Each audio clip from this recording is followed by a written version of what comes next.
चलो क्वेश्चन लिखो। As shown in figure, as shown in figure,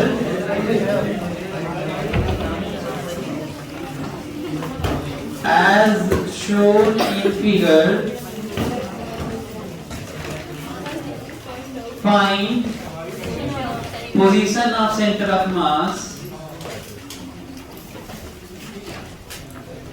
As shown in figure, find position of center of mass of disc and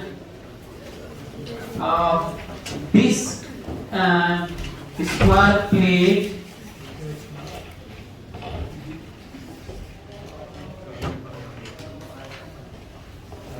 find position of center of mass of disc and square plate made up of same material.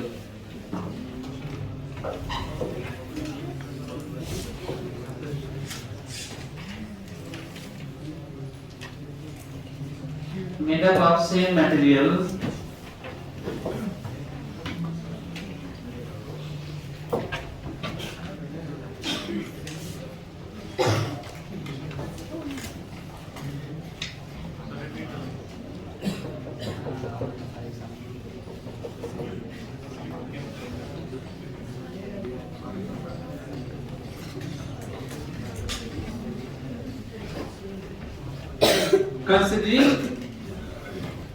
Considering side length of square plate is a, या जो अभी लिखवाना जरूरत नहीं था क्योंकि मैं तो यहाँ पे a लिख ही रहा हूँ।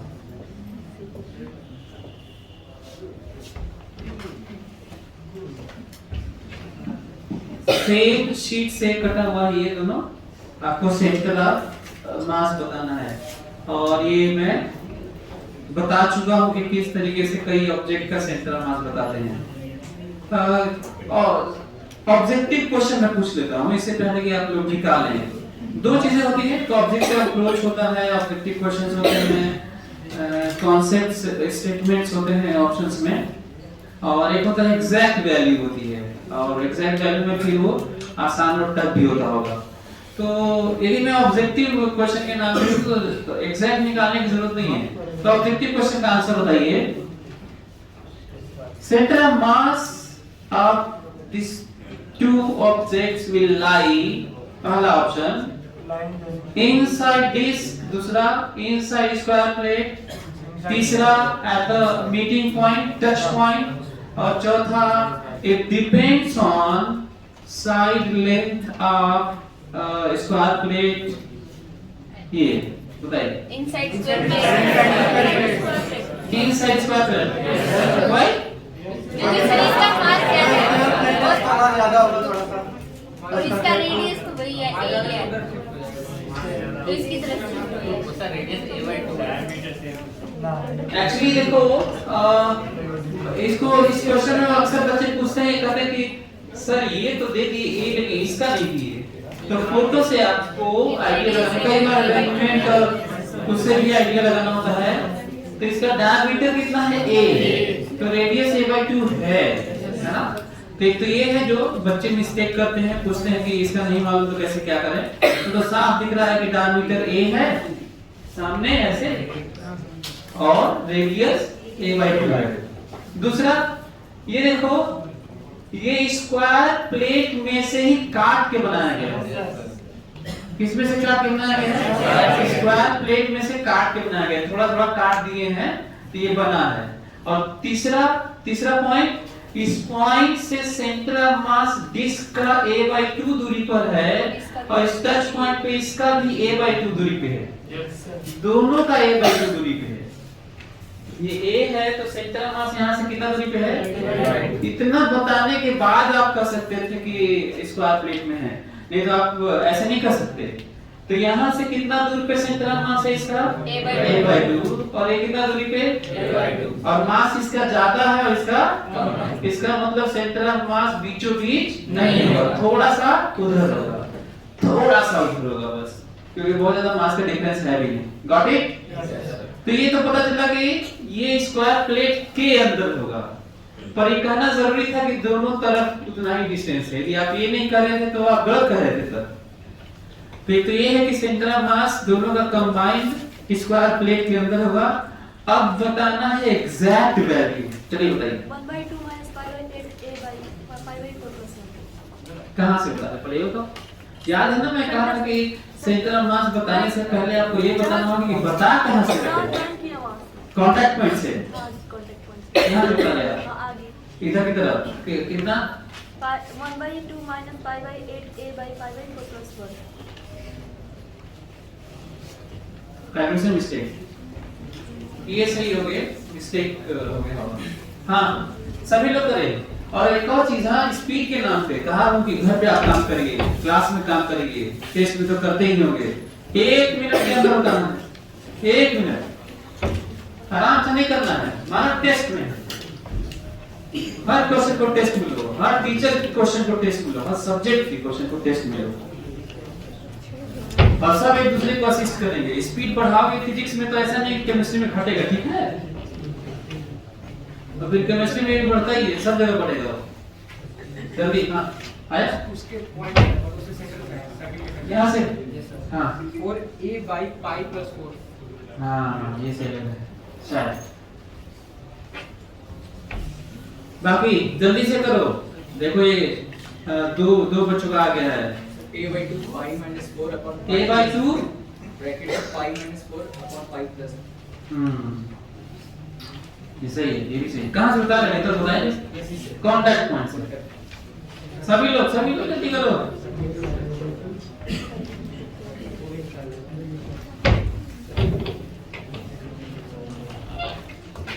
और इसी एक क्वेश्चन से सीख लो कि कहीं पे भी तुम कर सकते हो, है ना? a/2 3 minus 4 pi by 3। कितना? a/2 3 minus 4 pi by 3 contact point. कहाँ से? नहीं सही।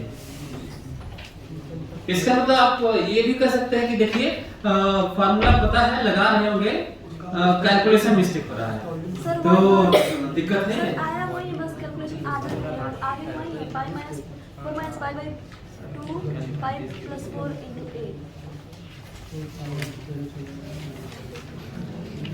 देखते हैं वही है तो ठीक है। चलो टाइम इज ओवर, सभी लोग देखेंगे। मैं वैसे ध्यान से सुनो जो मैं बात कह रहा हूँ। आप यदि कहते हैं कि a/2 into 4 minus pi by 4 plus pi ऐसे कुछ बोलते हैं, आप गलत बोल रहे हैं। आपको पहले तो ये बताना है कि हम यहाँ से बता रहे हैं, पोजीशन बता रहे हो ना। तो पहले तो ये तो मैं बताने जा रहा हूँ। मैं कहाँ से बता रहा हूँ बता रहा हूँ। मैं बताने जा रहा हूँ यहाँ से। पहले देखो, पहले यही जानो ना, सीखो। और ये जो बात हो रही है पोजीशन बताना ना, ये इसी का नहीं, कहीं भी पोजीशन की बात होगी तो यही होगी तुम्हारे रियल लाइफ में। तो कहेगा बीएचयू कहाँ है तो आप रेफरेंस में, बिना रेफरेंस के नहीं बता सकते आप, है ना? तो ये देखो हम यहाँ से ओरिजिन मान के बताने जा रहे हैं। यहाँ से क्या, अच्छा सेंटर बस यहाँ कहीं आएगा तो क्या हम इसको यहाँ से नहीं बता सकते हैं, यहाँ से नहीं बता सकते हैं, यहाँ से नहीं बता सकते हैं, कहीं से भी यहाँ से बता सकता हूँ मैं, यहाँ से। ये समझना जरूरी है। अच्छा लेकिन जब बताओगे तो सब वैल्यू अलग अलग बताओगे, पर वही उसी को बताओगे, वो नहीं बदलेगा, वो तो वही रहेगा। लेकिन आप कहीं और से बता रहे हैं तो कुछ और बताएंगे। एक तो ये पॉइंट है ना? अच्छा कई बच्चे आके हमसे ऐसे भी कई जगह अभी आगे आएगा तो बोलेंगे, ऐसे बोलते हैं, कह रहे सर आप कहे थे कि सेम आएगा, यहाँ से भी सेम वही आएगा और वहाँ, तो मैं सेम नहीं बोल रहा हूँ, मैं ये कह रहा हूँ कि सेम चीज को बता रहे थे, वैल्यू सेम नहीं आएगा। मतलब इंटरप्रिटेशन, मतलब बच्चे जो सुनते हैं वो गलत सुन लेते हैं। जब मैं कहता हूं कि यहाँ से भी लोगे तो तुम उसी को बताओगे और यहाँ से भी बताओगे तो उसी को बताओगे, तो उसी को बताओगे मान लेते वही आएगा, है ना? ये गड़बड़ हो जाता है। चलो तो देखते हैं। ये देखो ये कितना दूरी पे है, ये इसका अपना सेंटर ऑफ मास a/2 और ये कितना दूरी पे है a/2, सही है। माना कि सेम शीट से ये काटे गए हैं, तो mass per unit area plate की बात है ना, तो mass per unit area sigma ले ले। अच्छा लेंडर लेंगे तो हो जाएगा, रो ले लेंगे तो अच्छा ब्रिजेश ले लेंगे तो ब्रिजेश मान लो तो फर्क नहीं पड़ेगा। एक्चुअली कई बार ऐसा होता है कि जनरली हम लोग लेंडर लीनियर डेंसिटी करते हैं, सिग्मा एरिया और रो वॉल्यूम। लेकिन कई जगह आप देखेंगे कह देगा कि मास पर यूनिट लेंथ रो है, कहोगे हम नहीं मानेंगे। अब कह रहा है कि है तो है, तो एक पॉइंट है ना, तो सिग्मा फिलहाल जो जनरली होता है वही मान रहा हूं। सो इसका मास m1 है। अब बताओ कितना मास है, mass per unit area into area, बताओ बोलो, क्या ये आप लोगों को समझ में आ रहा है? Mass per unit area into area, area कितना है पाई आर स्क्वायर ना, तो दिक्कत आप लोगों को। और ये रहा m2 मास पर यूनिट एरिया, क्योंकि कहा था कि सेम शीट से सेम मटेरियल से बना है, तो mass per unit area into area, कोई दिक्कत? ध्यान से देखो कि फार्मूला रहते हुए कितने 4-5 बच्चे बस पता है, जबकि सबको बताना चाहिए। ये देखने वाली बात है कि आपसे क्यों नहीं आया, तो ये शायद आप ये नहीं माने होंगे तो नहीं आया होगा। तो आज से सीखो कि अपने से सिग्मा मानना था, मास मानना था, तभी ना तुम फार्मूला आपके दिमाग में ये आना चाहिए था कि हम सेंटर ऑफ मास बताएंगे और सेंटर ऑफ मास की वैल्यू है m1x1 plus m2x2 bye m1 plus m2। तो जब फार्मूला इसके अलावा होता ही नहीं तो लगा क्या लेते तुम, फिर तुम्हारे दिमाग में आना चाहिए कि m1 m2 को कैसे लिखें, तो तुम अपने से अज्यूम करते late sigma is mass per unit area, फिर ये देखते हैं कि डायमीटर है तो इसका भी एरिया रेडियस मालूम ही है ना। अब फिर रेफरेंस लेते कि हम यहां से बताएंगे, ये भी बहुत जरूरी है, क्योंकि मैं अपने क्वेश्चन में ये नहीं दिया हूं कि कहां से बताओगे। जब अच्छा वो कह देते तो तुम वहीं से बताओगे, लेकिन फ्रीडम है निकालो कहीं और से भी, बाद में जोड़ लेना, बताना वहां से जहां से वो पूछे, ये भी हो सकता है, ये भी तो हो सकता है ना, लेकिन बताना तो आपको वहीं से पड़ेगा जहां से वो कहे होंगे। तो या तो तुम वहीं से ले लो और नहीं तो कहीं और से भी ले लेना, फिर लास्ट में वहां से बता देना जोड़ घटा के। तो कई बातें निकल के आ रही हैं सामने। चलिए तो लगाओ फॉर्मूला m1 कितना लिखो बताओ, sigma into pi a square by 4 m1 into x1 minus है, ये माइनस a/2 है, कितना है ये, क्या 100 समझ में आ रहा है? हाँ साइन के साथ वेक्टर पोजीशन है ये सब, साइन के साथ है। प्लस m2 बताओ कितना लिखें, सिग्मा इनटू a स्क्वायर मास है, ये प्लस है, देखो ओरिजिन से न कर रहे हो, x में प्लस है x में माइनस है। और सीखो, और ऐसा सीखो कहीं जरूरत पड़े तो तुम दूसरी जगह भी लगा लेना, डिवाइडेड बाय, अच्छा हाँ कितना दूरी है ये, m2 a2 ना, और प्लस ना m2 a2 ना, divided by m1 plus m2।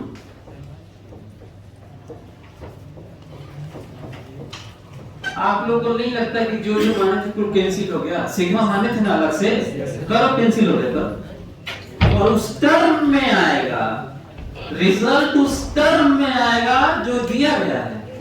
क्या टर्म था, केवल a दिया था और कुछ नहीं दिया था, और एक ही टर्म में आएगा, बता दो करिए।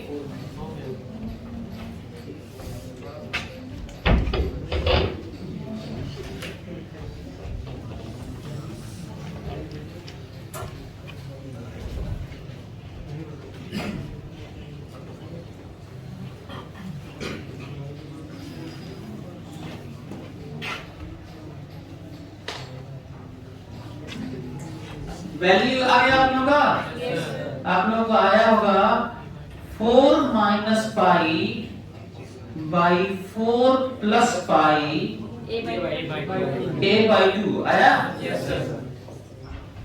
पता है ये अच्छा हाँ, यदि ये प्लस होगा तो हम लोग उधर का देंगे, और माइनस होगा तो इधर का देंगे। प्लस है कि माइनस है? कैसे मालूम? ये तो नीचे प्लस है, ये 4 है 3.1। कहते पास है सर ये माइनस 180 ना ये बड़े धुरंधर होते हैं कहीं सब पाए तो 180 होता है ना। तो देखो थोड़ा सा इधर है, क्योंकि ये बहुत कम है, ये जो वैल्यू है बहुत कम है। और यहाँ पे कोई यहाँ पे सेंटर ऑफ मास है, यहाँ पे थोड़ा सा अंदर है, और थोड़ा सा अंदर होना भी चाहिए था।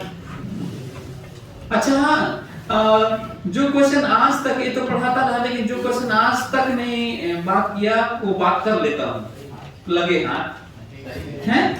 तो ये कहते हैं कि सेम शीट से काटे, स्क्वायर प्लेट ए है, तो कितने रेडियस का टच कराएं, डिस्क को टच करा दें और रेडियस बताना है, ताकि टचिंग पॉइंट पर ही सेंटर ऑफ मास रहे। बता सकते हैं क्या आप लोग? क्वेश्चन समझ में आ गया? Yes sir. इतना नहीं, थोड़ा बड़ा रेडियस रहेगा, बड़ा रहेगा, a/2 की, क्योंकि इतने पे तो a/2 रेडियस पे तो वहां पे नहीं अंदर आता रहा है, तो थोड़ा सा बड़ा करना होगा। देखते कितने लोग निकाल पाते, निकालिए। तो आपको बताना है कि सेम शीट से काटा गया है, टच भी है, तो टच पॉइंट पर ही सेंटर ऑफ मास को रहने के लिए डिस्क का रेडियस कितना होना चाहिए? बताइए।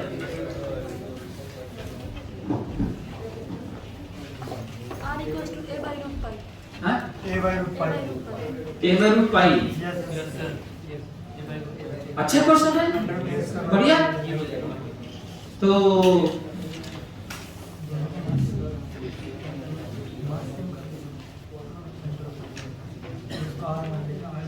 क्या करोगे इसके लिए?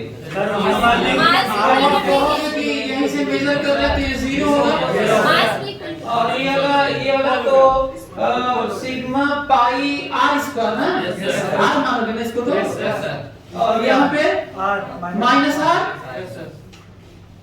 r ना, अब फिर ये वाला कैसे रहेगा? नीचे वाला अपना तो इधर जाके 0 हो जाएगा, तो हो गया। क्लियर, समझ में आ रहा है?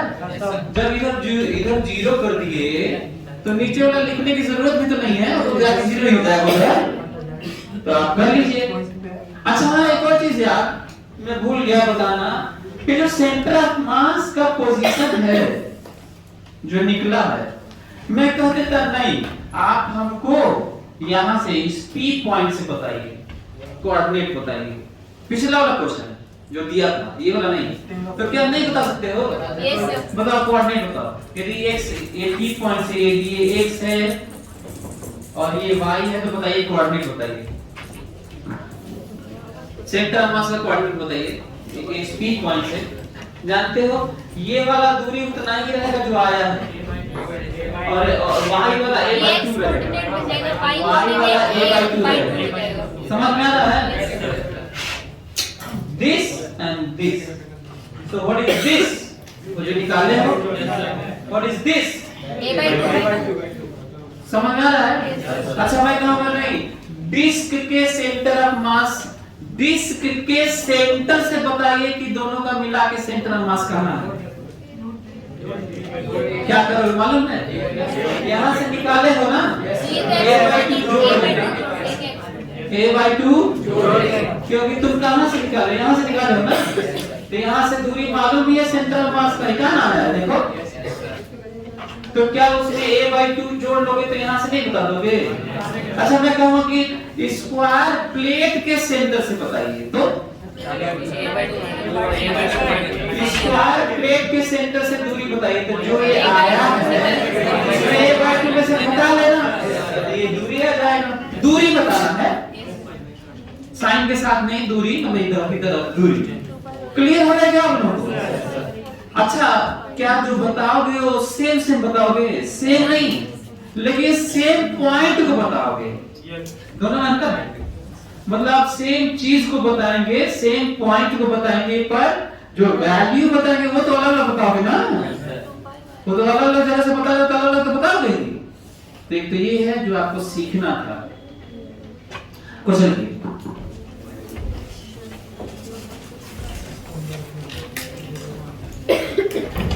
और इसे सीखिए कि किस तरीके से जो बच्चे नहीं कर पाए अटेम्प्ट तो वो सीखें कि कैसे हमें अपने से सिग्मा मान लेना था, क्योंकि सेम मटेरियल सेम शीट से काट के दोनों डिस्क बनाएंगे, रियल लाइफ का है। तो मानना सिग्मा अपने से मानना, कहां से बताना है अपने से मानना, है ना। तो ये सब चीजें ठीक है। क्वेश्चन की find position of centre of mass of each structure.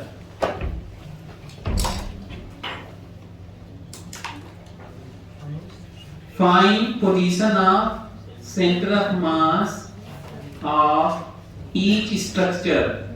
Each structure.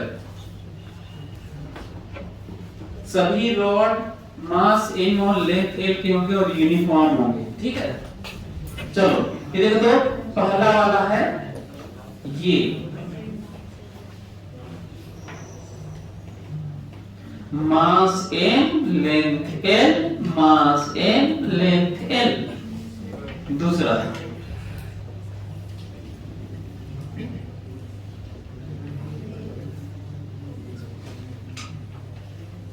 Again से मास m length l, mass m length l, mass m length l।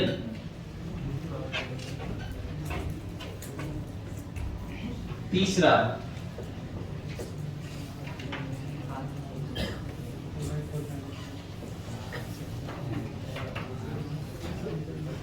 Mass m length l, mass m length l। 60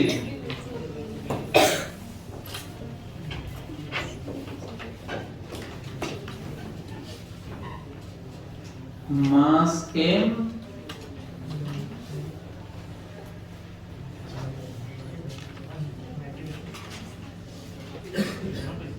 mass m length l, mass m length l, mass m length l, mass m length l, and this what 60 nothing 120 120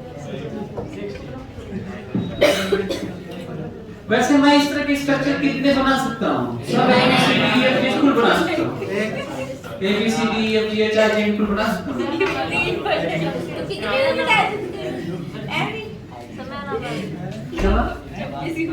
और सबका मैं पूछ सकता हूँ कि इसका centre of मास इस structure का कहाँ होगा।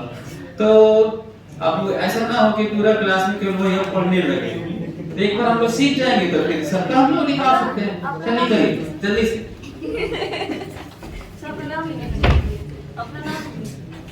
हाँ ना ऐसे बोलिए बी लिख। अच्छा हाँ गुड बड़ा पॉइंट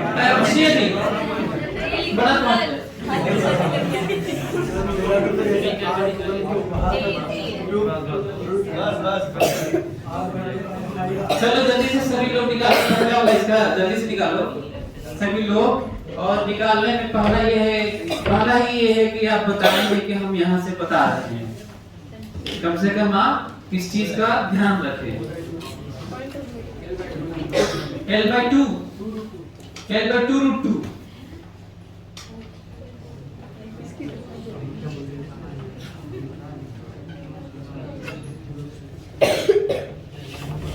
इन्हीं को कहाँ से बता रहे हैं?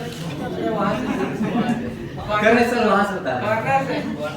कॉर्नर से जॉइंट से और डिस्टेंस बता रहे थे ना। तो एक समय मान के कोऑर्डिनेट बता देते यार तरह से एक से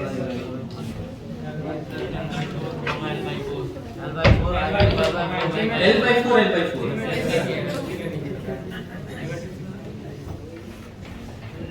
फिर दूसरा लेखा बीच वाली लाइन के जो नीचे वाली रोड है उसके सेंटर से L/4 रोड अच्छा रोड नहीं रॉड। ये जाजू सर बोल रहा है अपन की लैंग्वेज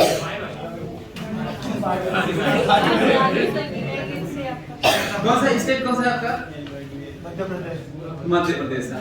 इंदौर साइड। प्रभाव तो पड़ेगा उसका राजस्थान में। नहीं सर, राजस्थान में ऐसे नहीं बोलते। तुम राजस्थान में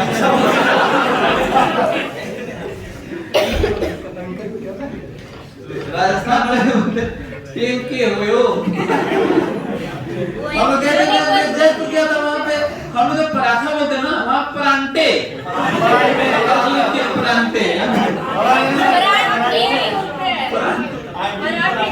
अरे परांठे लिखा हुआ था भाई, मैं हर जगह परांठे लिखा हुआ था।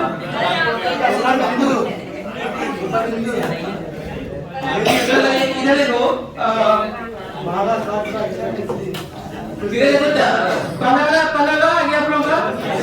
देखिए मैं यहाँ से बता रहा हूँ, कटे में बदल तो मैं कहाँ से बता रहा हूँ, मैं यहाँ से बताने जा रहा हूँ और ये है मेरे लिए x।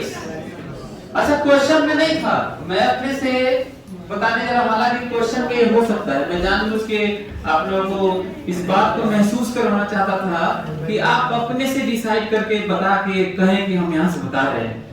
ये तो जनरली वो बताएगा कि यहाँ से ऑप्शंस में दे देगा चाहे या वो कह देगा क्वेश्चन में।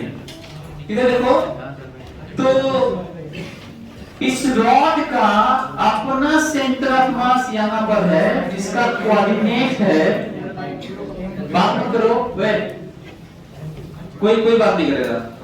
इसका दो बात एक रॉड की, 3 रॉड की, 4 रॉड की नहीं है, बात इसकी है और डिस्क और प्लेट की नहीं है, स्क्वायर प्लेट की। बात इसकी है कि हम उसको करना जानते हैं कि नहीं। जैसे इस रॉड का अपना सेंटर ऑफ मास का जो कोऑर्डिनेट है, जैसा मैं माना हूं अपने से, उसकी वैल्यू है L/2, 0। सही है? ठीक लिखा हूं? x वैल्यू है L/2 और y वैल्यू है 0। कोई दिक्कत? अच्छा इसका अपना सेंटर ऑफ मास है यहाँ पर जिसका वैल्यू है 0 और L/2। इससे हम लोग क्या सीखे? इससे हम लोग ये सीखे कि हम लोग रेफरेंस ओरिजिन कहीं माना करेंगे और बल्कि अच्छी जगह माना करेंगे, भले ही खराब जगह दिया हो तो भी बाद में शिफ्ट कर लेंगे और कोऑर्डिनेट अपना उसका लिखेंगे और सीधा क्रॉस फार्मूला लगाएंगे। क्योंकि हमारे पास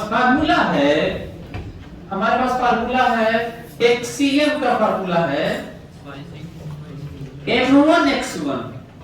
बताओ इसका M1 मतलब M और x1 मतलब 0।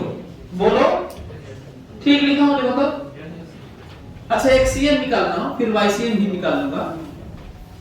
M1x1 plus M2x2 plus M2x2 divided by M1 plus M2। समझना? अब क्वेश्चन में भले ही मैं M दे दिया था, लेकिन ये भी कर सकता कि सभी रॉड सेम मास के हैं और M देता भी नहीं, तो क्या करना होता? आपको अपने से M मानना पड़ता। मानोगे तो नहीं आएगा, ठीक है? और रिजल्ट आ गया, निकालिए कितना है बताइए। L/4 आएगा, निकालिए L/4 आएगा। तो क्या YCM तुम अपने से निकाल सकते हो? सभी लोग YCM निकालें अपने से। YCM निकालो। पहला क्वेश्चन कर रहे हैं हम लोग। कैसे? देखो M1 Y1, this is Y1, this is X1। M1 Y1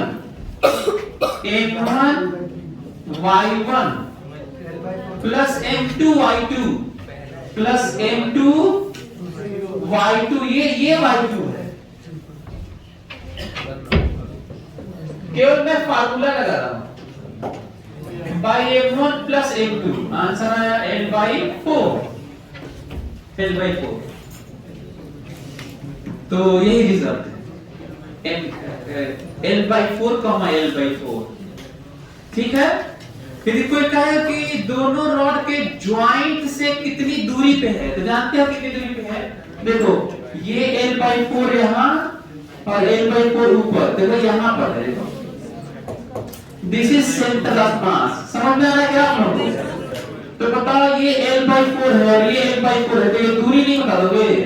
under root L/4 का स्क्वायर प्लस L/4 का स्क्वायर, कोई दिक्कत आप लोगों को? दूरी भी निकाल सकते हो, कोऑर्डिनेट तो निकाले ही, दूरी निकाल लीजिए। L/2 रूट 2, L/2 रूट 2, कोई दिक्कत आप लोगों को? हाँ जल्दी से सभी लोग ये करेंगे, क्योंकि एक तो बता दिया तो दूसरा तुम करो। चलो जल्दी से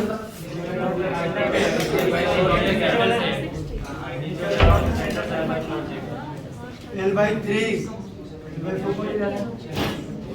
नीचे वाली रोड के सेंटर से L/3 L/3 L/4 मैंने गलत बोला। नीचे वाला जो रॉड है उसके मिड पॉइंट से ऊपर का L/3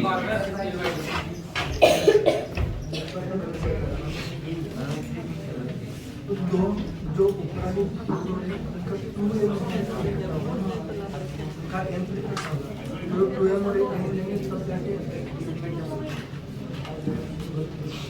अच्छा इसको ऐसे भी तो कर सकते थे, देखो ना हमें थोड़ा छोटे में ऐसे कर सकते, देखो मेरे दिमाग में ऐसे आ रहा है कि यदि ये एम है तो 2m को यहाँ पे मान ले बीचों बीच। बिल्कुल सर, यस सर।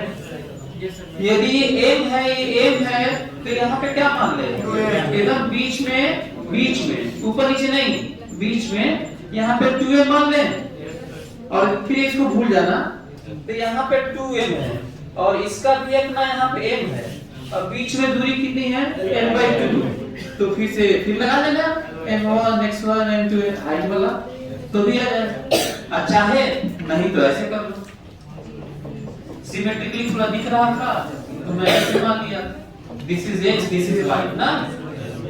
बताओ इसका कोऑर्डिनेट बताओ, 0 0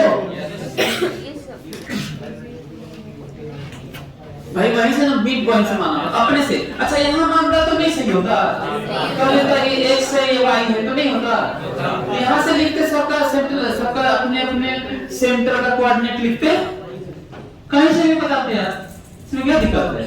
फिलहाल क्योंकि जानते थे कि इसी पे है तो इसी पे, इसीलिए मैं माना हूँ आसानी के लिए, है ना, थोड़ा सिमेट्री दिख रही थी। हाँ तो चलो मैं दोनों की इकट्ठा नहीं मानो, यदि इतना नहीं सोच पा रहे हो, चलो इसका कोऑर्डिनेट बताओ तो जरा तुम लोग, इसका कोऑर्डिनेट बताओ। L/2 सही है? L/2 सही है? अच्छा इसका कोऑर्डिनेट बताओ, -L/2 और +L/2।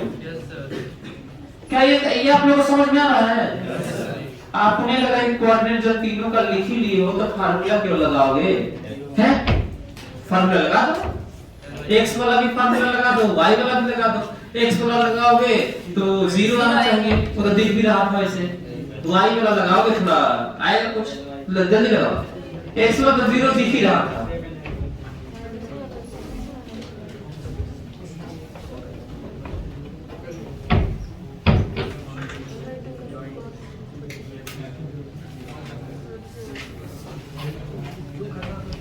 YCM लगाए आप लोग, ये देखो मैं यही लिखने जा रहा हूँ, देखो यहाँ लिखने जा रहा हूँ,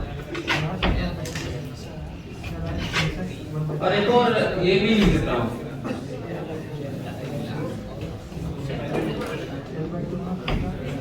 ये देखो YCM लिखने जा रहा हूँ, YCM XCM तो 0 है, निकालो तो आएगा, है ना। YCM लिखने जा रहा हूँ, देखो तो M1 Y1 M1 Y1 plus M2 Y2 plus M3 Y3। अच्छा छोड़ना नहीं किसी को, हाँ ये नहीं कि क्यों लिख दिए 2 को, और नीचे पूरा मान ध्यान रखना कितना आया? L/3। अच्छा L/3। यदि यहाँ से पता ना हो तो फिर दोबारा करोगे, यहाँ से पता ना हो तो कैसे बताओ? Coordinate this is x suppose this is y, यहाँ से बताओ कैसे बताओ? L/2 L/3 ना, x वाला तो L/2 होगा और y वाला L/3 होगा।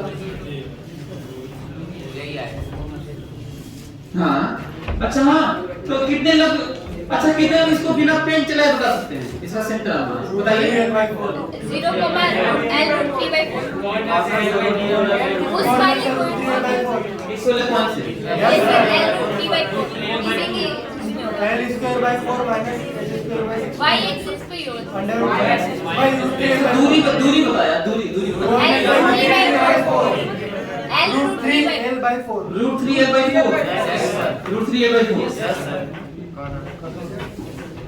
साफ दिख रहा है कि सेंट्रल मास इधर ही कहीं होना चाहिए यहाँ पे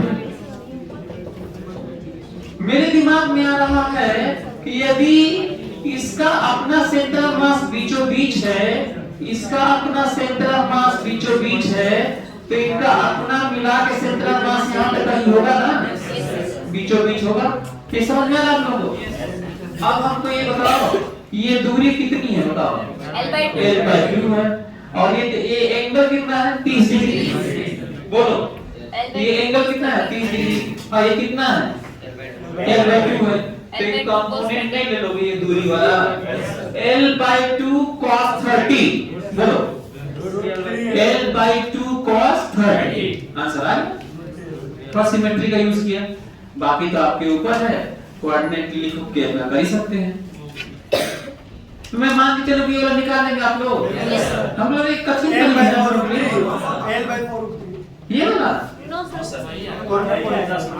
इस वाले पॉइंट से yes sir नो सर उस पॉइंट से √3 L by 4 उस पॉइंट इसमें आसान नहीं कर रहा सर इन दो का निकाला हाँ ये दोनों 2 ही होगा अच्छा ऐसा तो नहीं है कि तुम इसको मान लियो कि यहीं पे रहेगा इनका सेंट्रल मास नहीं सर गलत है इतना आसान नहीं सर है इसका 1 माइनस √3/2 का L/4 और नीचे होगा आपको मेहनत करना पड़ेगा ठीक है इतना आसान नहीं है जितना आसान आप लोग सोच रहे हैं उतना आसान नहीं है क्योंकि ये लॉ भी ऐसे ही है √3 by 8 सर दो का निकाला अपन ने यहाँ पे आया फिर इन दो का अच्छा ये दो का निकाला तो बीचों बीच कहाँ पे आया तो यहाँ पे आया यहाँ पे नहीं आया सर नीचे ये होगा ये 30 डिग्री है 30 में वहाँ नहीं आया सर उन दोनों का ऊपर आएगा और फिर इसका नीचे आएगा तो उसे तो वही दिक्कत है ना तो अपने से कुल मान ले रहे हो ऐसे ऐसी भी सिमेट्री नहीं है ठीक है इसीलिए दोनों की तरफ फटाफट बता कैसे रहे हो भाई तुम लोग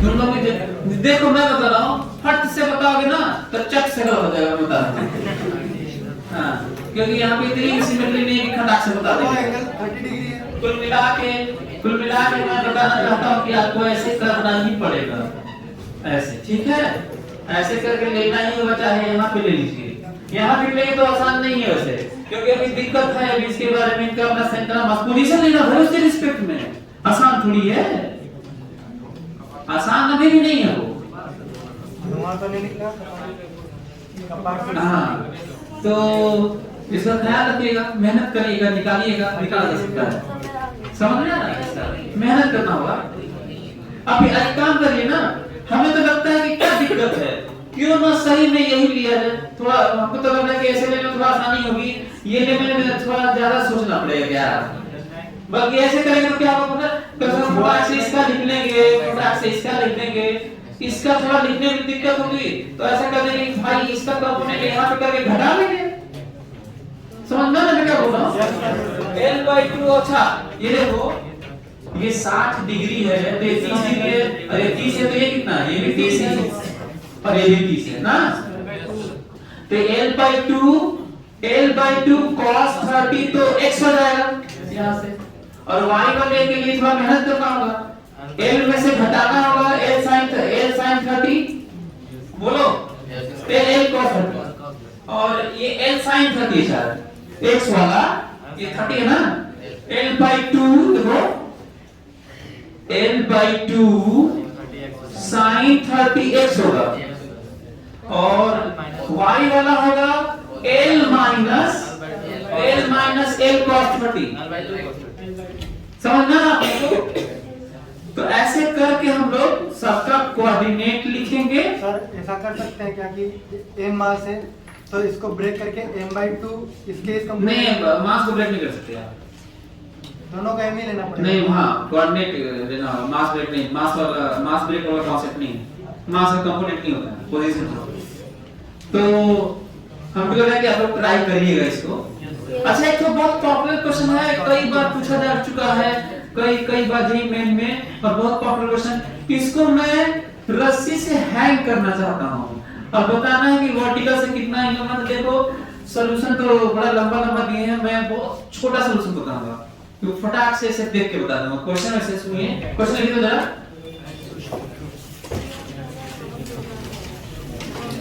इससे हम लोग क्या सीखे कि अपने से चीजें हम लोग रेफरेंस मानेंगे, चीजें अपने लेंथ पर यूनिट और ऐसा मानेंगे।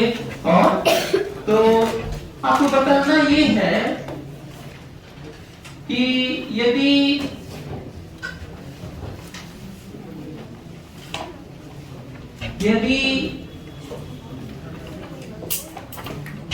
एल लेंथ का रॉड, दो रॉड, एल लेंथ का दो रॉड ज्वाइंट है, एल शेप का दो rod, same mass same length perpendicular, तो बताना कि ये रस्सी से इसको लटकाए ऐसे, तो बताना है कि ये जो रॉड है ना, ये मास m है, लेंथ l है, मास m है, लेंथ l है, और ये 90 डिग्री है, और एक रस्सी से लटका दिए हैं। बताना है कि ये थीटा कितना है ना, थीटा कितना है। इमेजिन कर पा रहे हो, ये घर पे नहीं कर सकते हो, ये किसी एल शेप को सेम मास का और रस्सी से लटका देंगे, तो ऐसे ही लटका रहेगा, है ना। तो बताना है कि ये जो एक लेंथ है, ये वाला जिससे रस्सी बढ़ी हुई है, वो वर्टिकल लाइन से कितना एंगल बना रहा है। ये सब एग्जाम में आ चुका है, देखता हूं कितने लोग बताते हैं। 45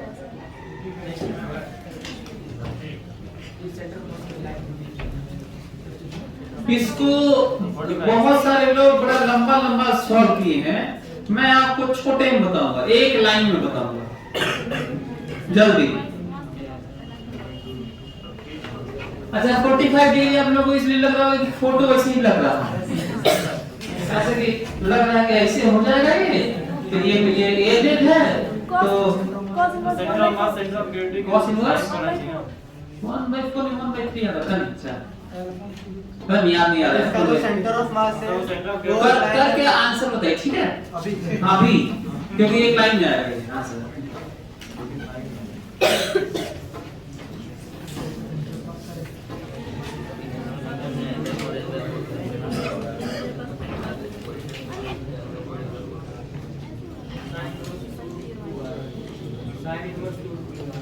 साइन इनवर्स 2√2 है, 2√2 भाई क्या कर रहा भाई,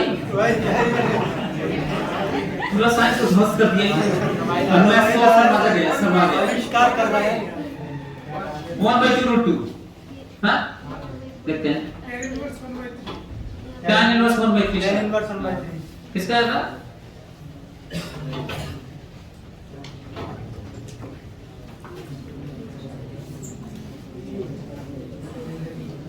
फिजिक्स में पहले ये आता है कि रियली में अरेंजमेंट कैसा है, क्या है, क्या ये सोच पा रहे हो कि अरेंजमेंट हैंगिंग ये लटका हुआ है तो क्या स्थिति होगी।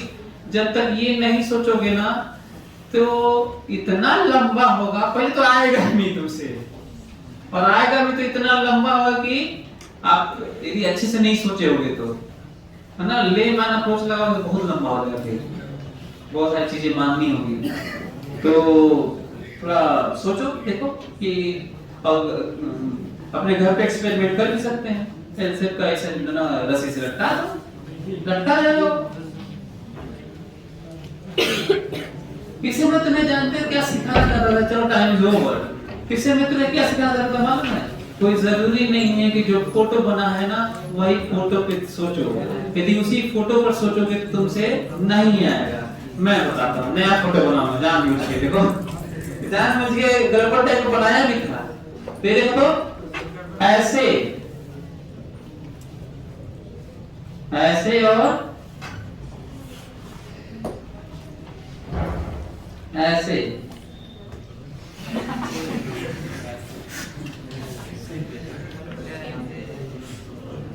ऐसे और ऐसे।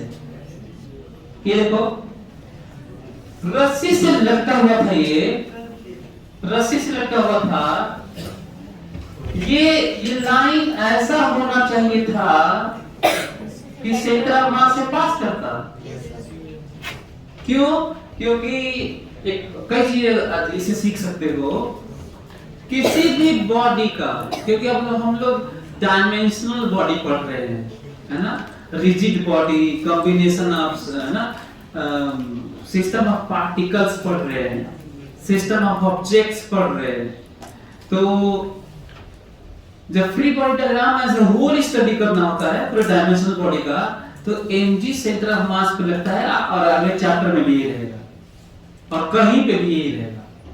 mg का लगता है सेंटर ऑफ मास पर लगता है। तो मैं सेंटर ऑफ मास पे mg लगा रहा हूं, इसका अपना सेंटर ऑफ मास पे mg।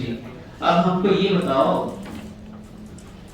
कि रस्सी का टेंशन ऊपर और सेंटर ऑफ मास वाला जो mg है नीचे 2 mg, सॉरी, यदि मास m और l है ऐसे, तो बताओ यदि एक लाइन में नल है तो कपल मिल जाएगा कि नहीं? हल्का सा क्रॉस टाइप का करना पड़ता है और वो फिर गड़बड़ा जाएगा। जैसे एग्जांपल लेते हैं, इस फोटो में देख लेते हैं, इस फोटो में देख लेते हैं, सेंटर ऑफ मास यहां पर है, नीचे लिखा 2 mg। देख लो, इमेजिन करो तो मैं इसी के अबाउट ले लेता हूं, तो इसके अबाउट टॉर्क लूंगा तो इसका तो 0 हो जाएगा, यहीं से पास कर रहा है, इसका टॉर्क 0 होगा, घूम जाएगा, इधर चला जाएगा। बोलो क्लियर हो गया तुम लोगों को? तो ऐसा लाइन बनाना चाहिए था, ऐसा फिर से फोटो बनाना चाहिए था, ताकि सेंटर ऑफ मास वाला जो 2 mg है और ये रस्सी वाला दोनों एक ही लाइन में हो जाए। अच्छा, आप ये भी कर सकते हैं कि सर ऐसा नहीं हो कि टेढ़ा रहता, ये टेढ़ा रहता तो कैसे प्रूव करें कि टेढ़ा नहीं रह सकता? मैं बताता हूं, ध्यान से सुनो। जब कोई चीज इक्विलिब्रियम में हो, कोबरा, वैसे अगले चैप्टर का स्टेटमेंट है दोनों मिलाकर एज ए होल। यदि कोई चीज इक्विलिब्रियम में है, न चल रहा है, न ट्रांसलेट कर रहा है, न रोटेट कर रहा है, हैंगिंग है, रेस्ट में है, मस्ट है नेट फोर्स भी 0 होगा और नेट टॉर्क भी 0 होगा, मस्ट है। अब हमको ये बताओ, रस्सी को टेढ़ा कर दोगे तो उसका टेंशन टेढ़ा इधर होगा, mg तो ऐसे ही लगेगा, तो 2 फोर्स हुआ इस पे, एक तो टेढ़ा t और mg नीचे, नेट 0 हो नहीं सकता फोर्स ही, क्योंकि नेट फोर्स 0 दो फोर्स का नेट 0 केवल कब होता है जब मैग्नीट्यूड में दोनों बराबर और डायरेक्शन में उल्टा हो। बोलो, तो अब प्रूव किया कि रस्सी वर्टिकल होना मस्ट है। बोलो, ये किस चीज को लेके प्रूव किया? ट्रांसलेशनल वाला, नेट फोर्स वाला, नेट फोर्स वाला लेके प्रूव किया कि रस्सी को वर्टिकल होना मस्ट है। आप नहीं कह सकते कि रस्सी टेढ़ी रहेगी, क्योंकि mg तो नीचे ही लगेगा तो रस्सी का ऊपर ही लगना होगा और उतना ही लगना होगा। कहिए तो रस्सी में टेंशन बता दूं, रस्सी का टेंशन है 2 mg।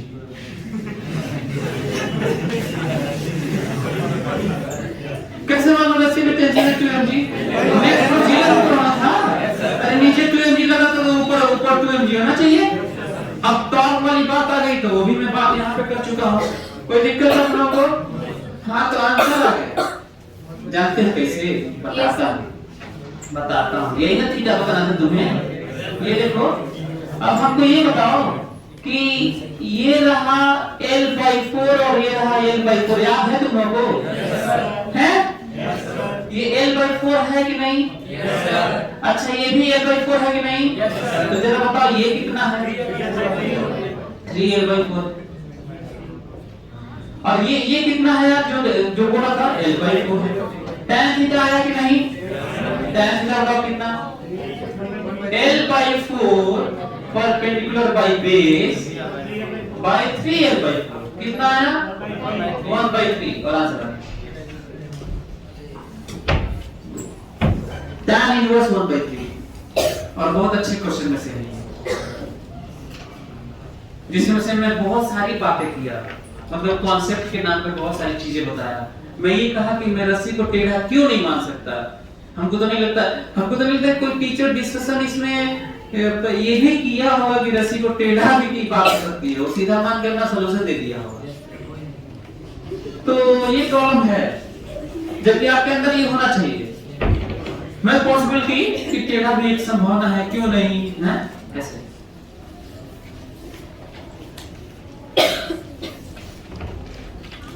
तो मैं प्रूव किया कि रस्सी का सीधा होना जरूरी है, फिर प्रूव किया कि रस्सी के लाइन के अलॉन्ग ही सेंटर ऑफ मास का होना जरूरी है। और जब ये फोटो बना तो बड़ा आसान हो गया, बड़ा ही आसान हो गया, नहीं तो ये बड़ा लंबा चला जाता है।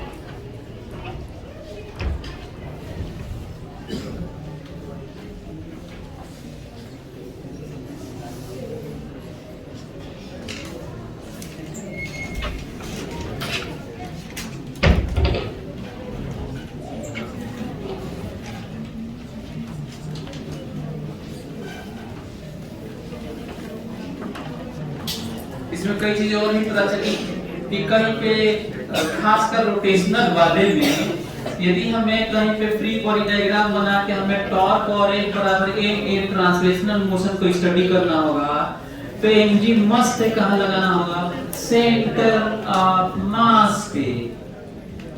और फ्लूइड मैकेनिक्स में बॉयंट फोर्स कहाँ लगता है मालूम है? सेंटर वॉल्यूम के सेंटर पे। कहाँ पे?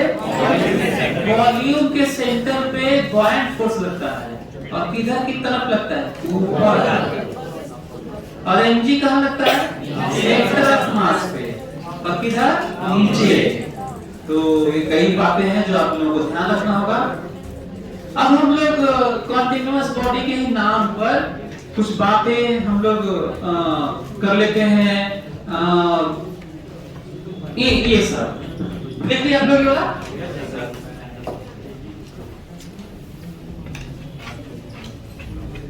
ये देखो,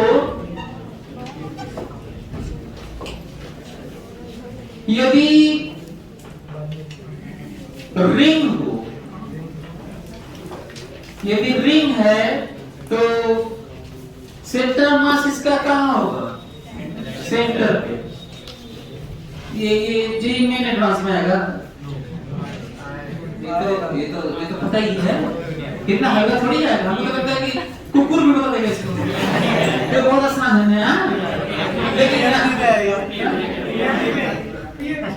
लेकिन आपको पता है कि सेमी सर्कुलर रिंग आ सकता है। सेमी सर्कुलर रिंग का सेंटर ऑफ मास कहां पे होगा? ये आ सकता है। This is x and this is y। Symmetrically यदि रेडियस r है, रेडियस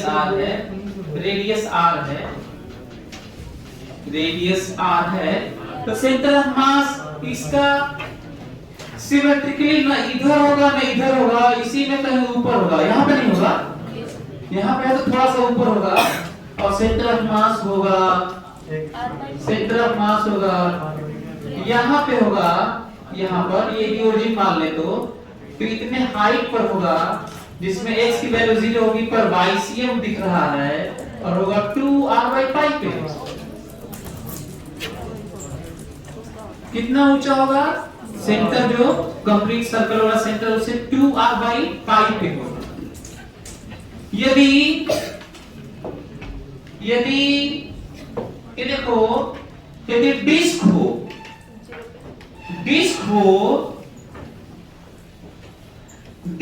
जिसका रेडियस r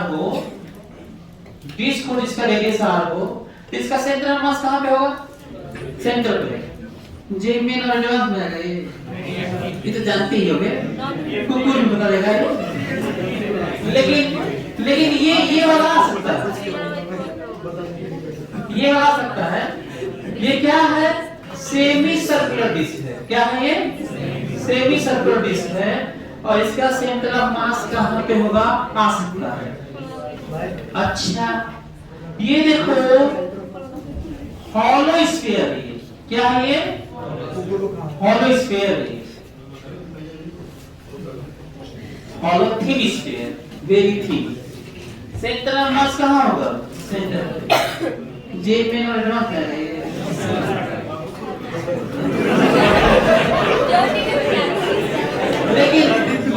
लेकिन क्या आ सकता है? हेमिस्फीयर, हॉलो हेमिस्फीयर आ सकता है। कौन सा आ सकता है? हॉलो हेमिस्फीयर आ सकता है। हॉलो हेमिस्फीयर आ सकता है। अच्छा, ये रहा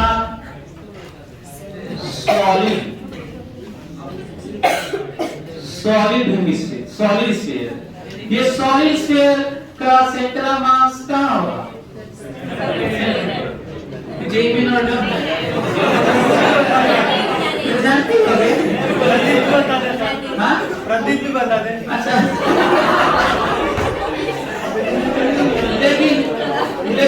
लेकिन क्या आ सकता है? Hemisphere, solid hemisphere.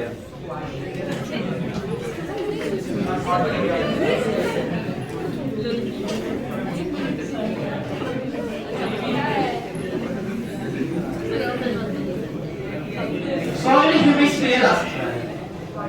Solid hemisphere का सेंटर ऑफ मास कहाँ होगा? ये आ सकता है। सिमिलरली कोन का, सॉलिड कोन का, सॉलिड कोन रेडियस r हो और हाइट h हो, तो कोन का यहां से h/4 पे होता है, यहां से h/4 पे होता है और यहां से 3h/4 पे होता है। तो आपको मैं बता दूं कि ये जो हाइट है सेंटर ऑफ मास की, वो h/4 है और यहां से कितनी है यार? 3h/4, जिसमें रेडियस आता ही नहीं, रेडियस का रोल ही नहीं है, केवल हाइट पे टर्म रहेगा। इसका तो सेंटर ऑफ मास सेंटर पे होगा, लेकिन इसका सेंटर ऑफ मास 3r/8 पे होता है। कितना पे होता है? 3r/8 पे होता है।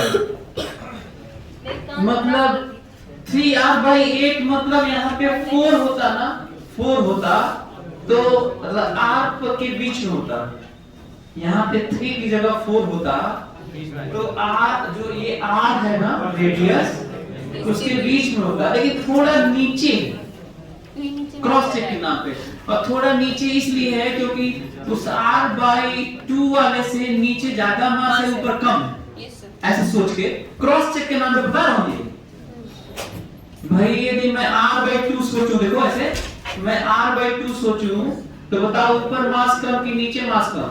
ऊपर कम और नीचे, तो r/2 पे होना चाहिए, थोड़ा नीचे होना चाहिए, थोड़ा ऊपर, तो थोड़ा नीचे है। लेकिन इंपॉर्टेंट पॉइंट, लेकिन यदि ये r है, ये r है, यहाँ पर सेंटर ऑफ मास है, सेंटर ऑफ मास बीच में है। इंटरेस्टिंगली एग्जैक्ट r/2 पे होता है centre of mass.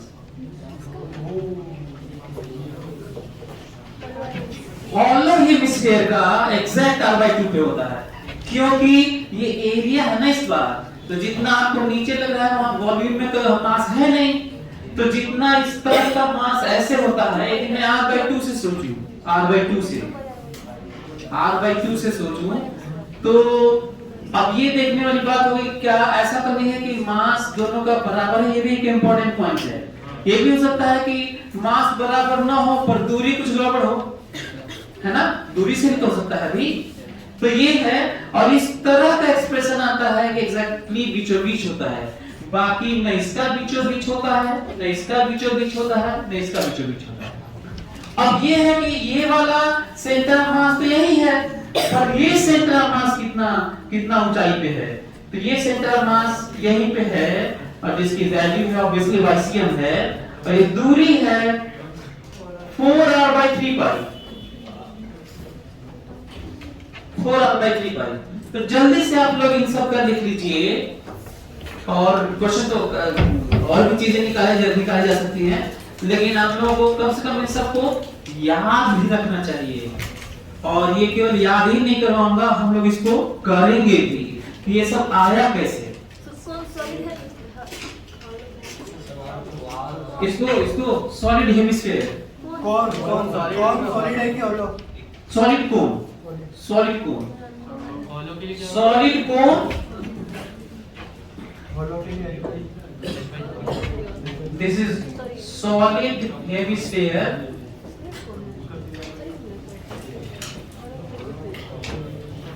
this is solid core.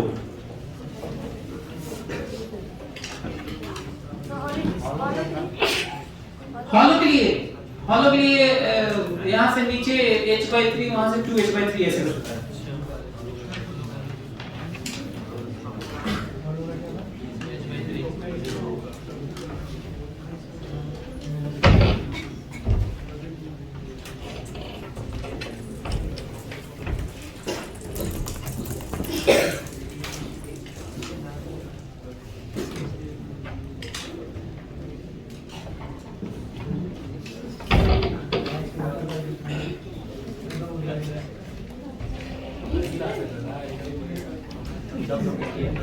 बात नहीं करना, तुम लोग मना किया तो भी पता है, तुम लोग जब आप टीचर्स की बात नहीं मानते हैं, चाहे आप इस तरह हरकतें करते हैं, आपका मान लीजिए फोकस कम है, पूरा डूब जाना होता है, तब चीजें मिलती है। इतनी आसानी से नहीं मिलती, इतना आसानी से तुम लोग सोचते हैं। फोकस बहुत जरूरी है।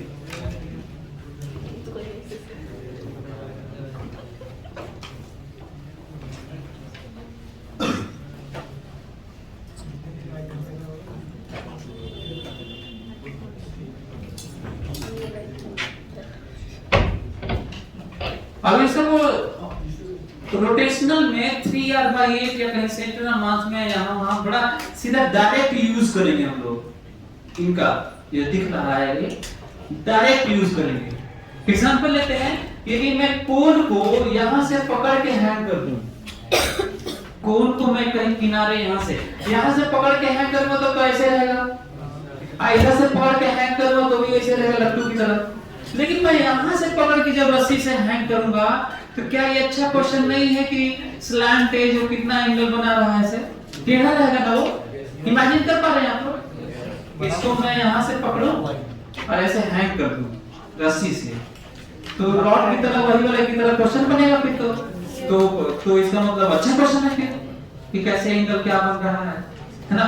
तो कहीं भी सेंटर मास से फटाक से जल्दी से करोगे फोटो बना के, तो इसलिए इसका मतलब ये याद करना पड़ेगा। और ये वाला इंटरेस्टिंग तो है ही, ये वाला बीचों बीच है आके, है ना? अब दिक्कत ये है, ये तो मैं बस ऐसे बता दिया, एक ही जगह लिखवा दिया, लेकिन मैं चाहता हूं कि हम लोग ये बताएं कहां से आया है। सभी लोग ट्राई करेंगे एक बार, ये 1 मिनट के अंदर, मैक्सिमम 2 मिनट ले लो।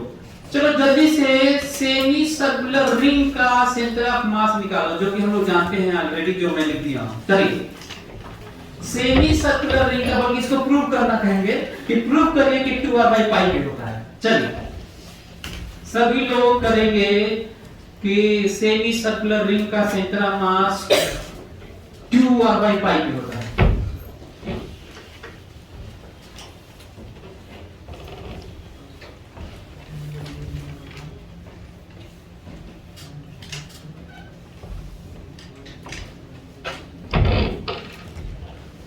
और भले 2 मिनट दे दिया हूं, लेकिन ट्राई करो, जो थोड़ा जल्दी करते हैं बच्चे वो ट्राई करें कि 1 मिनट में करें ना, 1 मिनट के अंदर।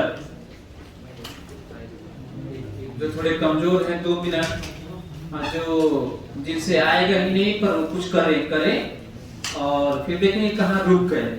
यही तरीका है सीखने का, ट्रेनिंग का।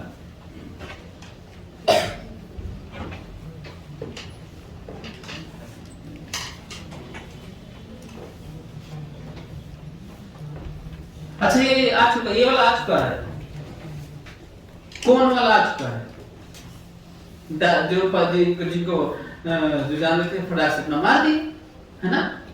लेकिन बाकी सब नहीं आया, लेकिन इसका ये वाला आया है। ये तो हम लोग 3-4 साल पहले, 4-5 साल पहले आया था काश है, तो कोई भी आ सकता है इसमें, है ना?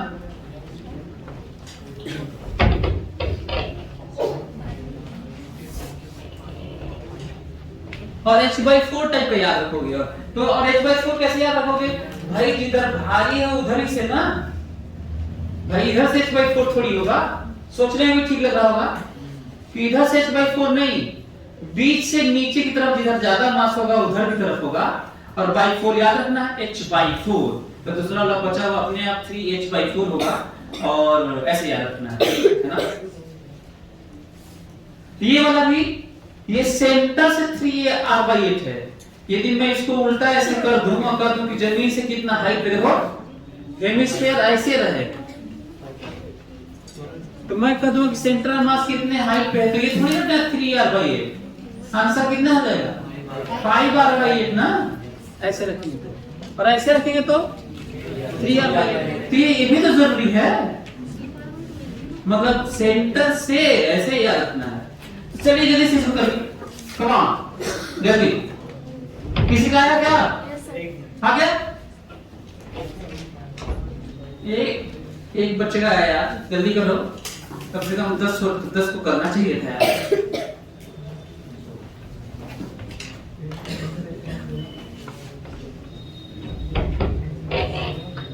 r/2 पाई आ गया। r/2 पाई 2r/5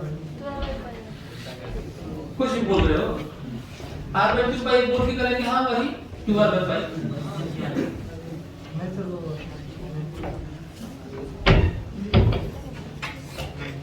ये अपन आ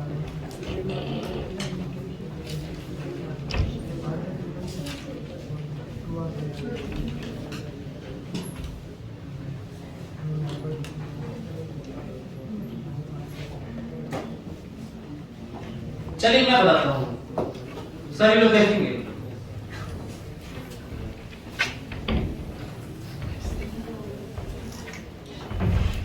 सभी लोग देखें, ये देखो सेमी सर्कुलर रिंग है। 2r/5 आ गया।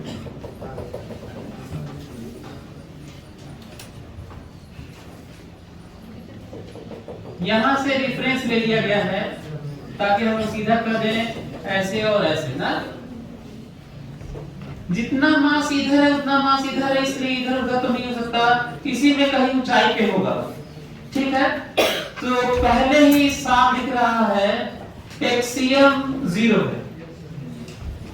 क्या ये सोच लिए देख लिए तो 0 है, क्या निकालेंगे तो 0 नहीं आएगा? निकालूंगा भी और 0 आएगा भी। अब वाइसियम सुनो, पहले जो जरूरत वो निकाल लेता हूं। वाइसियम वाइसियम के लिए अभी दिक्कत है, छोटा छोटा मास इधर उधर, कॉन्टिन्यूअस बॉडी है, कर्वेचर है। आपको याद है अरेंजमेंट में जब कर्व होता है तो हमें क्या लेना चाहिए? हमें लेना चाहिए स्ट्रेट होता है, स्ट्रेट अरेंजमेंट तो x पे dx एलिमेंट लेते हैं। अब कर्व होता है तो थीटा पे d थीटा। बोलो, कर्व होता है तो कैसे लेना चाहिए? थीटा पे d थीटा। तो ये थीटा कहां से? कहीं से। क्या यहां से नहीं ले सकते थीटा? क्या यहां से नहीं ले सकते? क्या ये 45 डिग्री से नहीं ले सकते? हाँ, लंबा करोगे और क्या, थोड़ा सिंपल मानते हैं। देख सिंपल, मैं लेता हूं थीटा पे d थीटा। एक चीज समझने की कोशिश करो, मैं यहां से लेता हूं जनरल, ये रहा d थीटा, ये थीटा रहा और ये d थीटा। इतना करीब दोनों लाइन होता है कि दोनों लाइन एक लाइन होता है प्रैक्टिकली, रियली नहीं, प्रैक्टिकली। ये थ्योरी है इंटीग्रेशन डिफरेंशिएशन पूरे कैलकुलस की। तो ये मन अच्छा, इसीलिए बोलता हूं कि बड़ा अच्छा दोनों लाइन को एक लाइन टेक्निक क्यों बताता हूं? क्योंकि किताबों में जब बड़ा बना देता है ना d थीटा, तो थीटा लेके भागना इधर उधर कि कहां थीटा है वो दिखता ही नहीं है। या तो सही में बड़ा बनाओ तो भी मन ही मन एक लाइन मानो, या फिर सही में एक ही तो लाइन बना लो और d थीटा कंसीडर कर लो, है ना। वैसे तो मैं बहुत पतला सा बनाया हूं, लेकिन किताबों में बड़ा सा बना देते हैं, बड़ा दिक्कत होता है। तो उससे मैं बचाने की कोशिश कर रहा हूं। और कई चीजें तो मैं वो बताता हूं जो हमको कभी दिक्कत हुआ करता था। हमको भी दिक्कत हुआ है।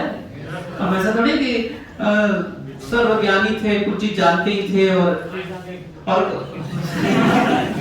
अच्छा हाँ, ब्लैक होल की का वीडियो आ गया है और शानदार। जैसे जैसे आगे बढ़ता जाएगा मैं रहस्यों से पर्दा खोलता चला जाऊंगा और आप लोग धीरे धीरे नॉलेजेबल इतना ज्यादा हो जाएंगे कि आइंस्टाइन से कम नहीं रहेंगे, उतने के बराबर तो नहीं दूंगा मैं।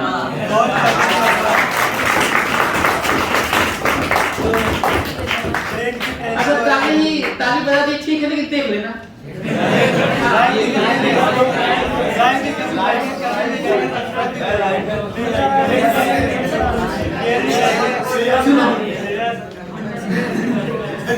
सब्सक्राइब भी कर लेना, शेयर भी कर लेना, लाइक कर लेना और लंबा सा कमेंट लिखना बहुत शानदार सा कमेंट बढ़िया होगा।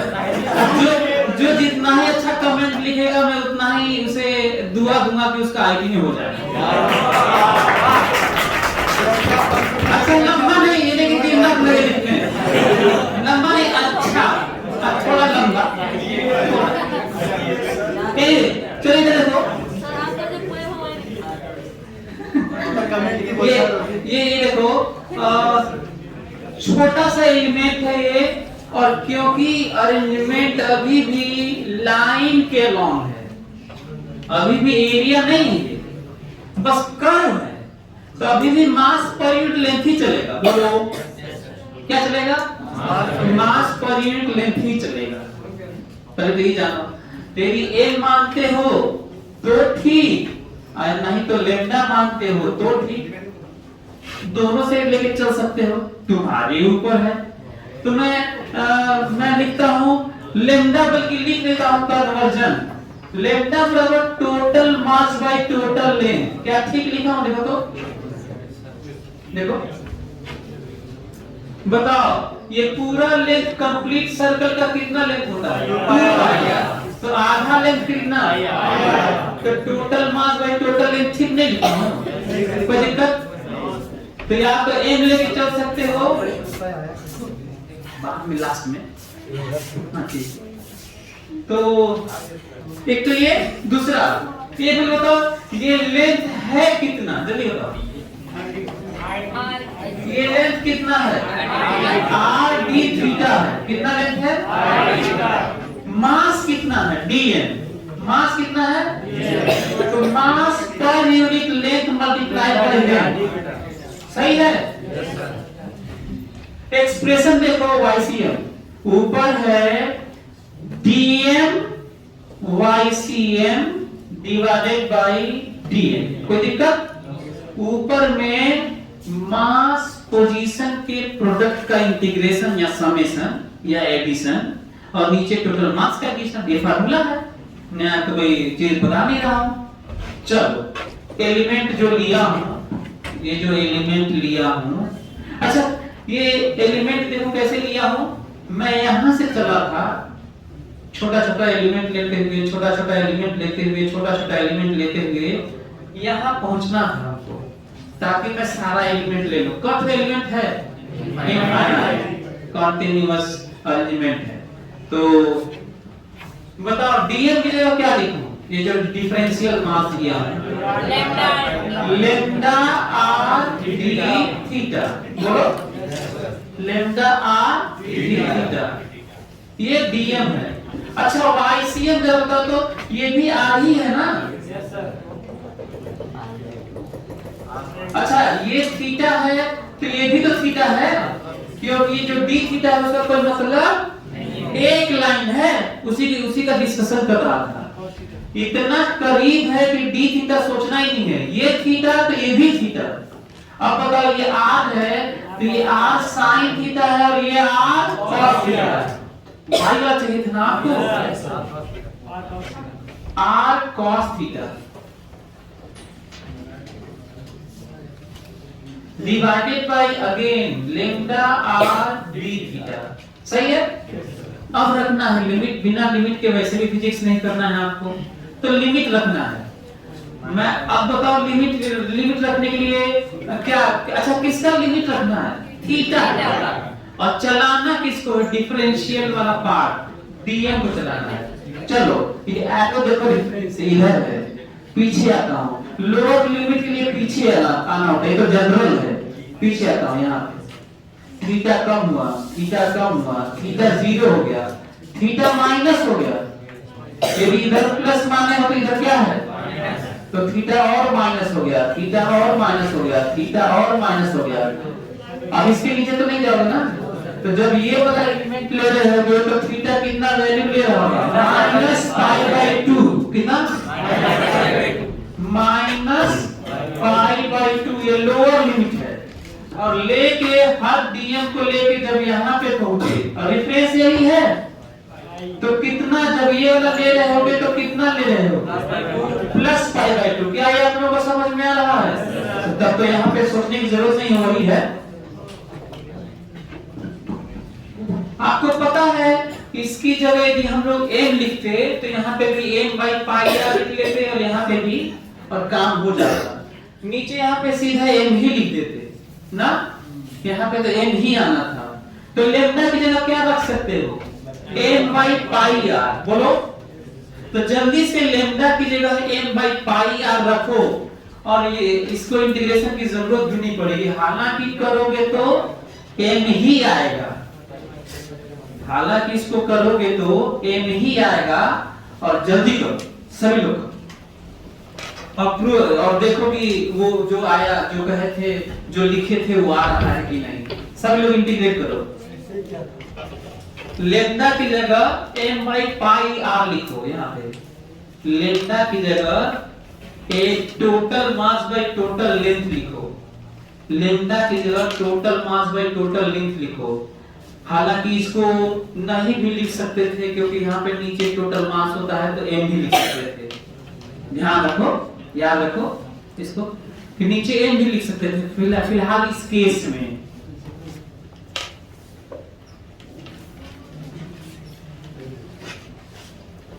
किसी का आया?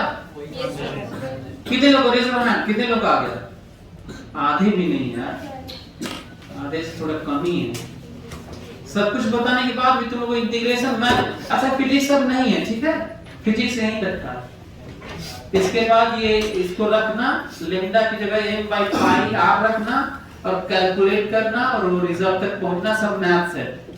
यदि इसके बाद भी आपको दिक्कत है तो जरूर मैथ्स में भी आपका बहुत दिक्कत होता होगा, मतलब आपको कैलकुलेशन में और चीजें नहीं आती होंगी, मिस्टेक होता होगा, तभी नहीं आएगा इसके बाद, क्योंकि फिजिक्स खत्म हो चुका है यहाँ से।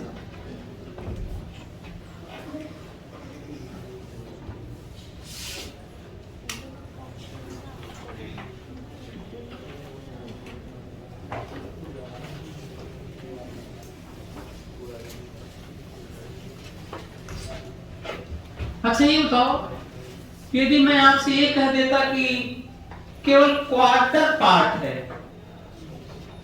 सेंटर ऑफ मास बताओ, नहीं बता दोगे? केवल क्वार्टर पार्ट है तो नहीं बता दोगे? तब ये यहाँ पे क्या लिखते हैं, m/πr/2, क्या लिखते हैं? और एक्सप्रेशन यही रहता कि नहीं, लेकिन लिमिट बदल जाता है, लिमिट 0 से π/2 हो जाता है, कोई दिक्कत? पूरा एक्सप्रेशन यही रहता, 0 to π/2। x के लिए भी निकालना पड़ता है। हाँ, और सिमेट्रिकली x वाला भी वही है, सिमेट्रिकली x वाला भी वही आएगा।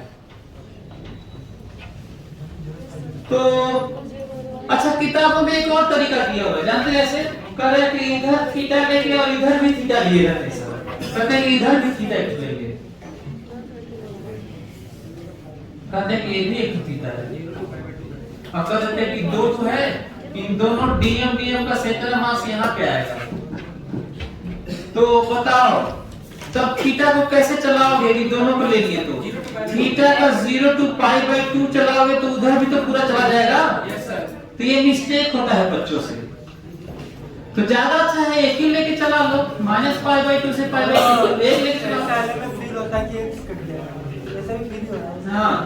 दूसरा, एक्सियम निकालोगे तो नहीं आएगा, एक काम करो, एक्सियम करो तो एक्सियम कुछ और नहीं, dm axiom divided by dm, बोलो और ये होगा df की वैल्यू कितना, lambda r d theta r sin theta r sine theta, और sin theta minus pi by 2 0 r sine theta, नीचे तो मास m ही आएगा माइनस पाई बाय 2 टू और कितना रहेगा जानते हो, 0 क्योंकि sin थीटा माइनस पाई पॉजिटिव नेगेटिव। क्लियर।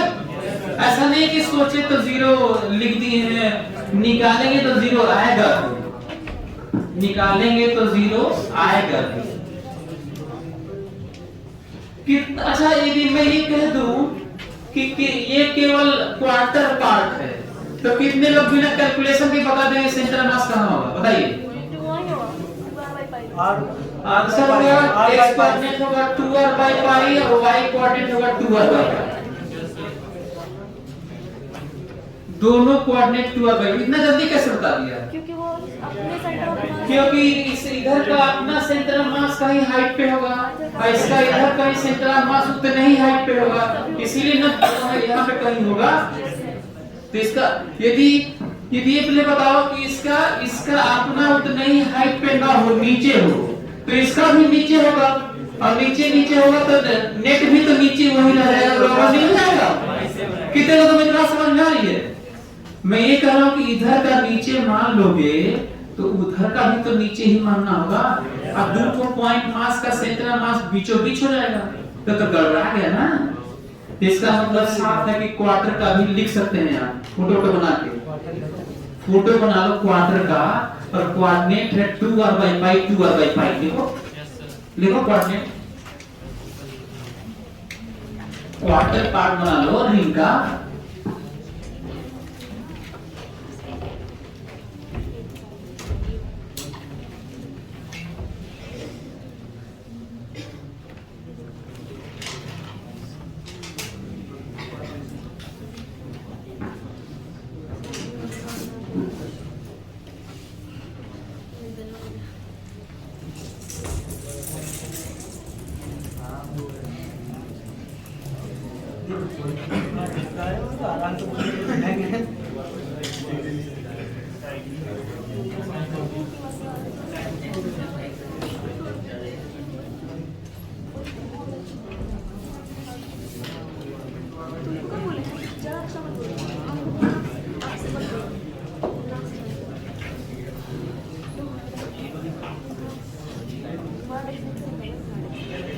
अब देखता हूँ कुछ डिस्कस अलग टाइप का कुछ डिस्कस करता हूँ, देखता हूँ कि आप लोग बता पाते हैं कि नहीं।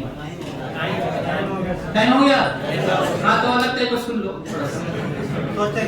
हाँ ये देखो तो यदि मैं आपसे ये कहूँ ध्यान से, यदि मैं आपसे ये कहूँ कि ऐसा ना कि यूनिफॉर्म सेमी सर्कुलर रिंग है ही, ये यूनिफॉर्म सेमी सर्कुलर रिंग है ही नहीं, बल्कि ये जो थीटा है ना, एक आधा को इसे उड़ा देता हूँ, मैं सोच रहा हूँ कि इसको उड़ा दूं, बस इतना ही रहे, और ये कह दूं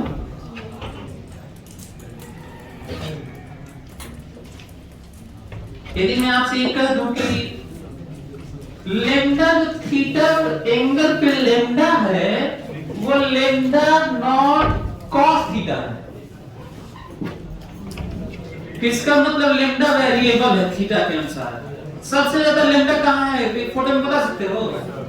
यहाँ पे सबसे ज्यादा लेम्डा है, लेम्डा नॉट है क्योंकि थीटा 0 होगा तो cos 0 इज लेम्डा नॉट। और सबसे कम लेम्डा कहाँ है? यहाँ पे 0 है। अच्छा माइनस में भी cos प्लस ही हो जाता है।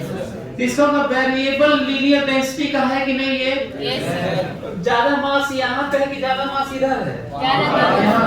इसका मतलब सेंट्रल मास ऊपर कहीं होना चाहिए, लेकिन जो जानते हो 2r बाय पाई वो आंसर सभी लोग 1 मिनट के अंदर निकालेंगे, 1 मिनट के अंदर निकालेंगे सेंट्रल मास कहाँ है इसका। लेम्डा दिया मतलब से इस बात। और याद दिला दूं तरीका नहीं बदलेगा, टोटल मास एम ही है, टोटल मास भी बताना है। हाँ बताओ, एम ही है, टोटल नहीं टोटल मास बताना है। अपने पैर पे कुल्हाड़ी माराई, टोटल मास निकालो।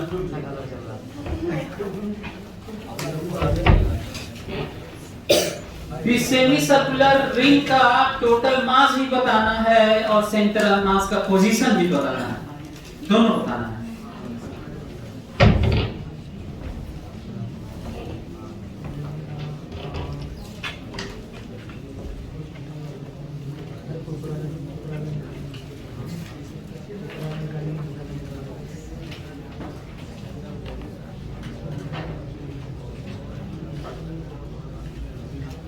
टू एम हो जाएगा टोटल 2m हो रहा है, अरे m तो दिए नहीं, 2m कैसे होता है? 2 lambda 2 lambda naught 2 lambda not, मतलब जितना मैंने पहले माना था बड़ी मार मारूंगा। 2 लेमड़ा तो बाकी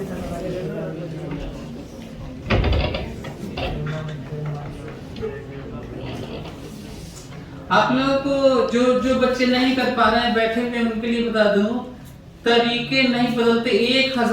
1000 तरीके से मैं इसी सेमी सर्कुलर रिंग का लीनियर डेंसिटी दे सकता हूं। वो जो निकाले थे 2r/पाई वो यूनिफॉर्म का था, जो सबसे आसान था। दिया हूं कठिन लेकिन तरीका नहीं बदलेगा। मैं यहाँ पे साइन भी लगा सकता हूँ, ठीक है, और मॉड लगा दूंगा। थीटा मैं यहाँ से दे सकता हूँ, ऐसे थीटा, यहाँ से थीटा, यहाँ से थीटा, ऐसे। सो बहुत सारी पॉसिबिलिटीज हैं, लेकिन देखते हैं। तो क्या यहाँ पे कुछ और कर लोगे? ऐसे यही लिखोगे, सब यही लिखोगे, बस लेम्डा की जगह जानते हो क्या रख दोगे? बस लेम्डा की जगह रख दोगे और हो जाएगा। और 50 तरीके से दे सकता हूँ, और लेकर रखना है, जल्दी करो। पाई r/4 आ रहा है,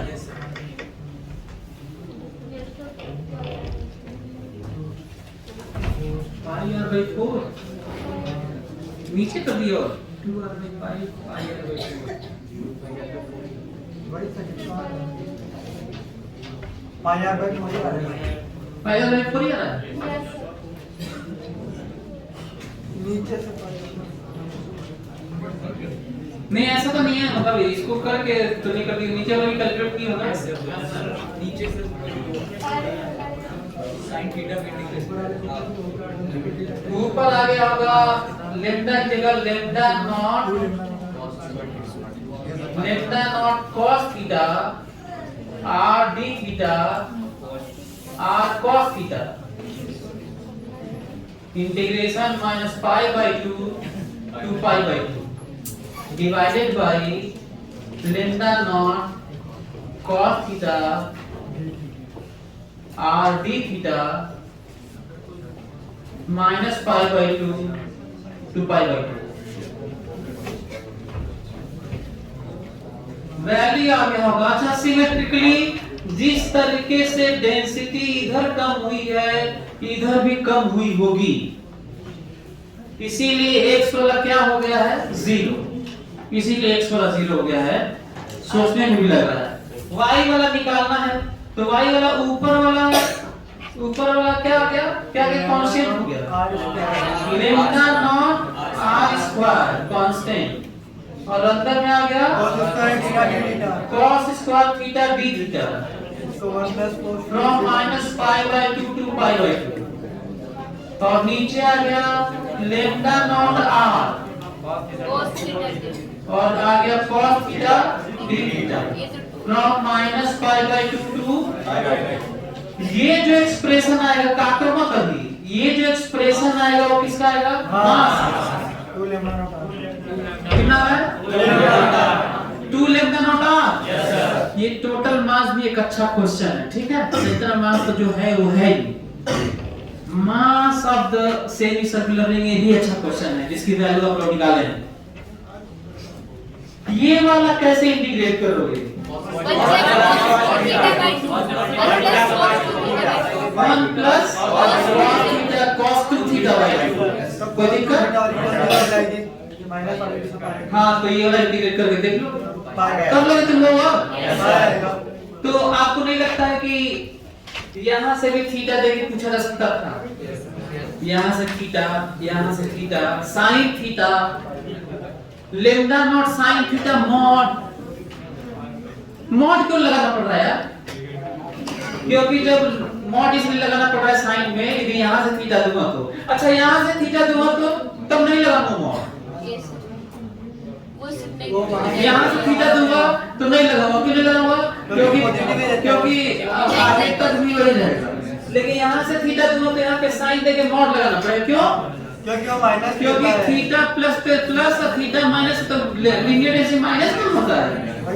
मास कहाँ नेगेटिव होता है यार? Negative mass not. तो वैसे नेगेटिव मास में मैं वीडियो बनाने वाला हूँ, है ना? कब आएगा? भले ही अभी तक हाइपोथेसिस में है नेगेटिव मास, लेकिन माना जाता है व्हाइट होल पे भी बात किया हूँ इसमें, ब्लैक होल में व्हाइट होल पे भी बात किया हूँ जो अभी रियली एग्जिस्टिंग नहीं है। यदि होगा भी तो हम लोग फाइंड आउट नहीं किए हैं, पर हाइपोथेसिस है। क्यों हाइपोथेसिस है? क्योंकि हर एक चीज का, हाँ आइंस्टाइन इक्वेशन, हर एक थेसिस का हर एक पार्ट का काउंटर पार्ट और एम्प्टी पार्टिकल होते हैं, एम्प्टी ऑब्जेक्ट। ये मान के चला जा रहा है कि शायद हमें अभी नेगेटिव मास नहीं पता, लेकिन होता होगा। और उस नेगेटिव मास का मतलब समझते हो?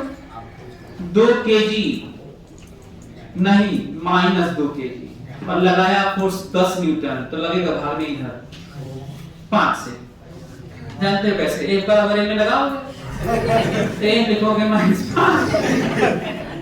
क्लियर हो रहा है?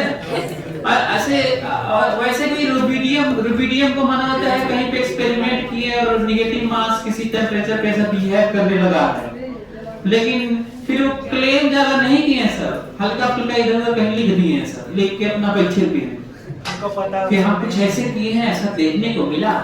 तो मिला है तो हंगामा करो, नोबेल प्राइज जीतो। कभी कुछ दिक्कत मैं अभी नेगेटिव मास नहीं फाइंड आउट किया हूँ, आऊंगा तो बताऊंगा यार, दुनिया में हंगामा करूंगा मैं।